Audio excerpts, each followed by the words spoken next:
So now that you know how to drive a massive amount of traffic to your store, the next thing we'll want to do is to prepare ourselves for sales. And to do that, we need to set up two things. The first one being to select the best business structure for you, because of course we're running a real business. And then secondly, we want to set up a payment provider. And a payment provider is simply the solution that allows you to take payments on your store. Or to put it another way, it enables your customers to pay you. And although perhaps you've never heard of the term payment provider before, you have undoubtedly used one hundreds of times, because every time you buy something on the internet, at that point where you enter your credit card details, even if it looks like it's part of the site, you are in fact using a payment provider. And so once you've entered those details and click on pay, is the payment provider that's going to make sure that that payment is correctly processed.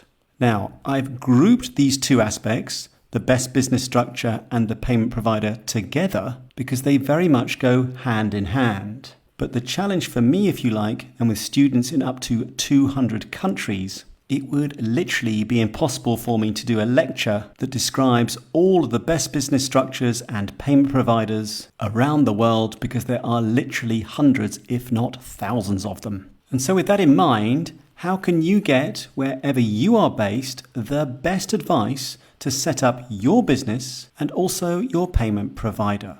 Well, for that, not surprisingly, we are turning once again to ChatGPT, where you can see I've written Shopify, dropshipping, Portugal, best structure to get started, and then best payment providers within brackets, PayPal if available. So of course, you're going to substitute Portugal for the country where you're based. And then I've emphasized that I want the best business structure to get started, because often in many countries, we can start using a very simple structure.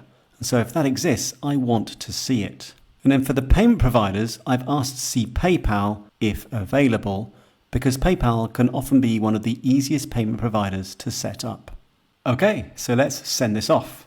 Now, I'm not going to go into great detail about these results because clearly it's not that interesting for most people to see what's required in Portugal. But I do want to draw your attention to this part here where you see the recommendation, because it says, for starting dropshipping on Shopify in Portugal, many begin with a sole proprietorship due to its ease and low cost, which further emphasizes what I was just saying. There is a simple business setup in this example, and therefore I would definitely want to take advantage of that. And then, of course, having established that, you can ask ChatGPT further questions on how to actually go about it. Okay, so then going on down to the payment providers, you can see that it suggests PayPal, but also Stripe, Shopify Payments, and then Multibanco and MBWay. And much like the advice on the business setup, it gives me a nice summary at the bottom where it says use Shopify Payments as your primary gateway if possible, and then add PayPal for buyer convenience, with the other two payment providers, Multibanco and MBWay, better suited for local customers.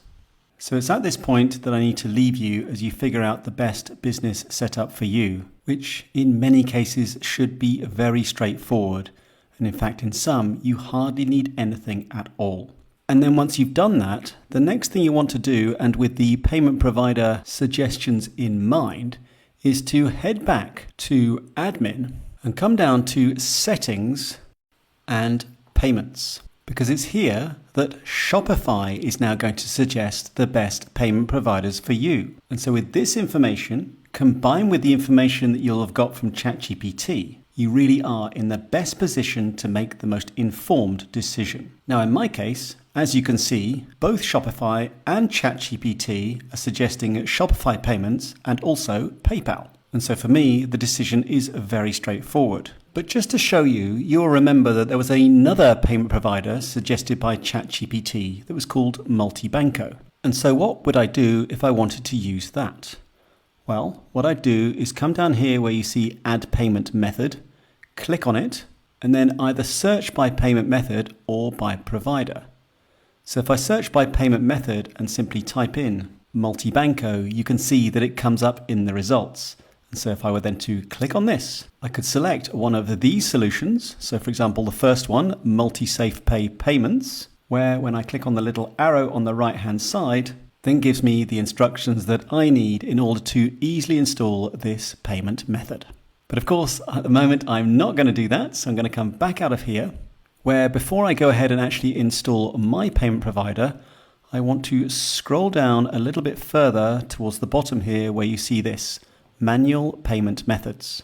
And the reason that I want to show you this is because in some countries, I know it can be a little bit tricky to get a payment provider, or perhaps it's more common to pay by other methods. So if I click here on manual payment method, you can see that I could also receive payments by bank deposit, money order, and also cash on delivery, which, for example, I know is very popular in India.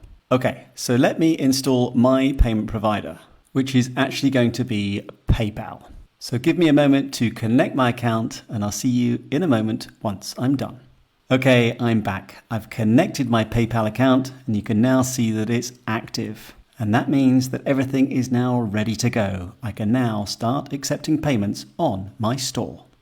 Okay, so the next thing we want to do in order to prepare for sales is to make sure that when those orders come in, that our customers can actually track them.